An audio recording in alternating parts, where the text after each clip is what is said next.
Black, poor, and the son of an addict. Now the richest lawyer in the city. My name is Michael Carter. This is my story. It begins on the narrow, frozen streets of a forgotten neighborhood on the edge of Detroit, where winter felt endless. Hope seemed to sleep beneath the snow piled up on broken sidewalks. I grew up in a small house with 2 bedrooms. The roof leaked during ice storms. The heater often broke down on the coldest days.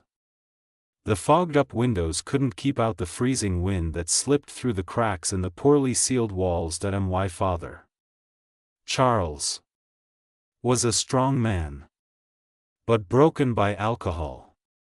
He worked for years in a factory that eventually shut down. But the drinking had taken him long before that. It was a dark cycle. He worked when he could, drank what he earned, started over when he could get up again. Home. Silence was often broken by arguments. My mother, Evelyn, held the house together with tired hands, hope in her eyes. She cleaned houses during the day, took care of the elderly at night, walking through the cold snow, the indifference of the streets. I was the middle child, the quiet one. I was drawn to words. I liked listening to people's conversations, at bus stops, in school hallways, in grocery store lines. School was my safe place. While others skipped class to warm up in diners, I stayed. Studying was my shield. Books were my shelter. Teachers were my guides. I'll never forget Mrs. Thompson, my literature teacher. She gave me a book by James Baldwin. Said my writing had something special, a real voice. That changed me. I read under the blanket with a flashlight, listening to the wind hit the windows. I knew I had to fight.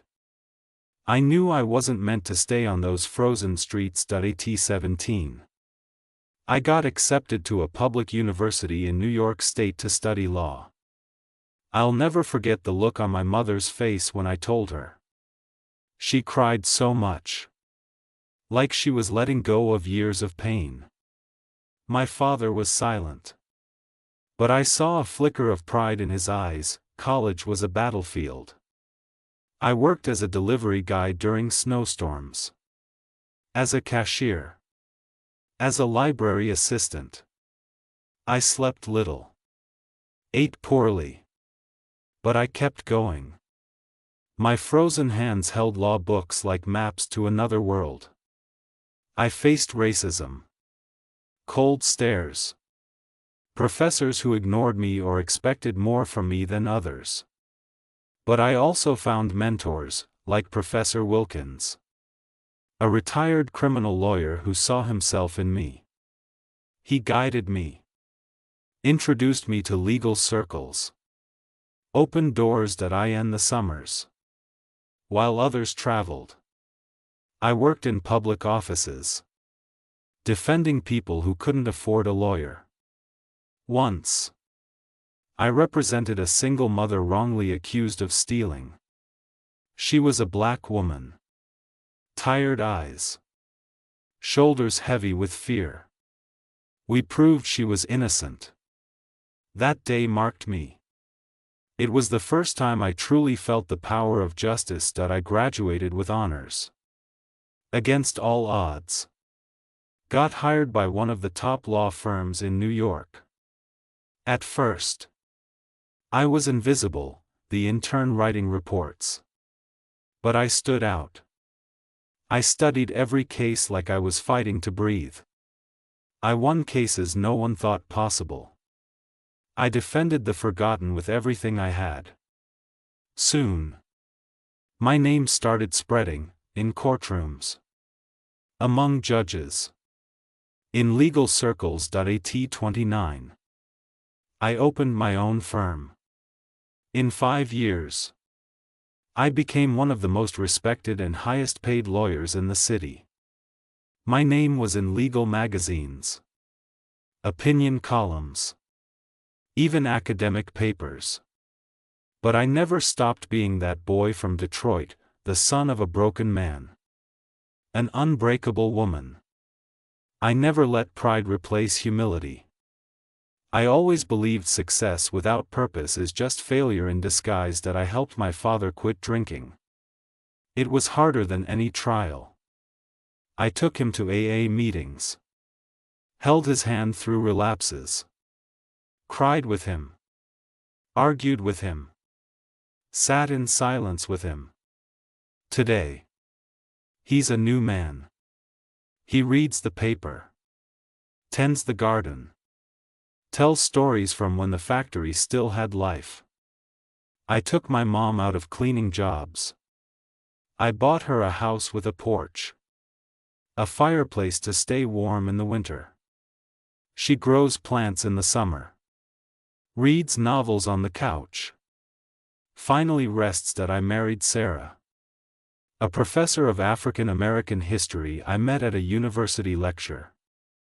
We have 2 kids, Elijah and Grace. With them, I teach about struggle, about faith, about strength. I want them to know everything is earned. No matter how thick the snow, it melts with the fire of persistence. Now, besides working in courtrooms, I give talks at public schools, mentor young people from neighborhoods like mine.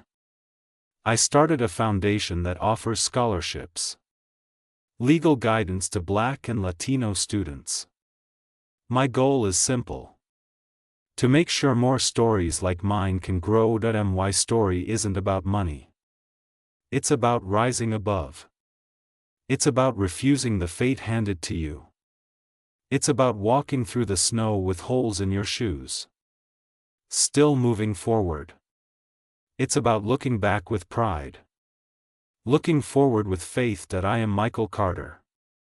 Black, poor, lawyer, father, husband, son. All of that defines me. All of that makes me proud. Then came the case of Jerome Allen. He was a 22-year-old black man accused of killing a white police officer during a stop in a dark Brooklyn alley. The media had already judged him before the trial. The prosecutor was known for being tough, for never losing a case involving police. This was the kind of case that could ruin my reputation, or define it forever. But this wasn't about reputation. It was about justice. That I studied the case night after night. The evidence was weak, based on conflicting testimonies. Security cameras that happened to stop working at the key moment. Witnesses were ignored by the prosecution. His previous lawyer had done a poor job. When I took the case, Jerome had been waiting in Rikers Island for 10 months. I visited him. His eyes were tired, like he had given up hope. I told him, "You're not alone. I'll fight for you." The next few weeks were intense. I found out that one of the cops had a history of using excessive force. I connected the dots. When I walked into that courtroom, I faced a mostly white jury, a cold prosecutor, an indifferent judge. But I brought the truth with me. That I exposed the flaws in the investigation, the missing witness statements, the twisted facts. I brought in experts. I challenged the police with their own contradictions. I used every ounce of my experience, every scar from my childhood, every lesson in strength I had learned. When the jury declared Jerome not guilty, the courtroom went silent. Then I heard a sob. It was his mother. I'll never forget that sound. I walked out of that courtroom with my head high, my eyes full of tears. Not for praise, but because that day, I honored my story the next day. My face was all over the news. To some, I was a hero. To others, a traitor to the system. Conservative media came after me, questioning my ethics, my fairness, even my background. They dug into my past, tried to link my foundation to radical causes. I received anonymous threats. My family needed security. Sarah was scared, but she stood strong. We weren't made to hide, Mike, she said. We were made to shine, even in the snow. But support came too. The Black community. Students. Teachers. Civil rights activists. They all raised their voices. Justice for all. I was invited to speak at colleges, marches, community meetings. Jerome's name became a symbol of hope. I realized, reluctantly, that I had become more than a lawyer. I had become a symbol that came with new responsibility. I became more careful with the cases I took. Balanced court and family life. I started writing a book. My journey. To inspire others. I grew stronger in my faith. Prayer meetings at home became routine. I went back to the small church where I met Sarah. Jerome's case wasn't the end. It was a new beginning. It taught me that the cost of truth is high, but its reward is freedom. It showed me that justice without courage is just paper. It reminded me where I came from. The frozen sidewalks of Detroit. With wet shoes. A heart on fire.